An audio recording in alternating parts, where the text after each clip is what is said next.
kaabot. 45 wala kaabot. 50 ang edad wala kaabot. Kaya nga naman, kinulang pulong sa Ginoo ng isnog. Matod pa sa James chapter 4 verse 14. Whereas you know not what shall be on tomorrow, for what is your life? It is even a vapor and a fuel for the time, and it vanishes away. Ang kinabuhi mo kanako, sama ra sa asok. Ito kaya nagluto, particularly ba, kaya nagluto, panihapon din na, ay mo asong gawas. Inana lang ang kinabuhi, matod sa pulong sa Ginoo. Salamat kung makaabot ng 80, salamat kung makaabot ng 20, salamat kung makaabot ng 100. Pero what if kung di ka kaabot, anak? What if ang akong kinabuhi kung sobrang karong gabi? What if ang imong kinabuhi o ang akong kinabuhi kung sobrang ugma? Mga kagalaan ka ng tanan na sinanikamutan na to. It is vain, tawang na tanan.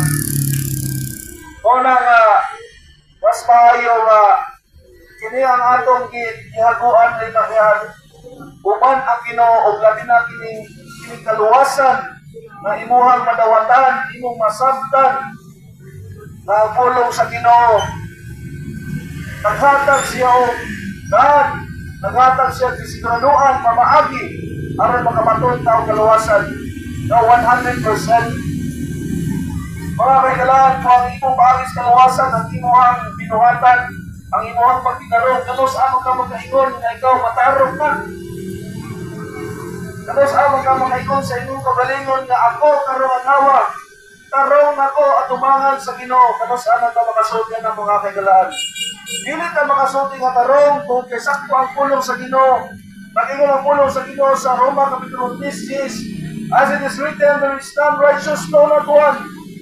Ingon sa diri sa Roma Kapitulo 3:23, for all have sinned and come short of the glory of God. Tanan nakasala o nagkabsan sa himaya sa Dios. Tanan nakasala o nagkabsan sa himaya sa Dios. Amen.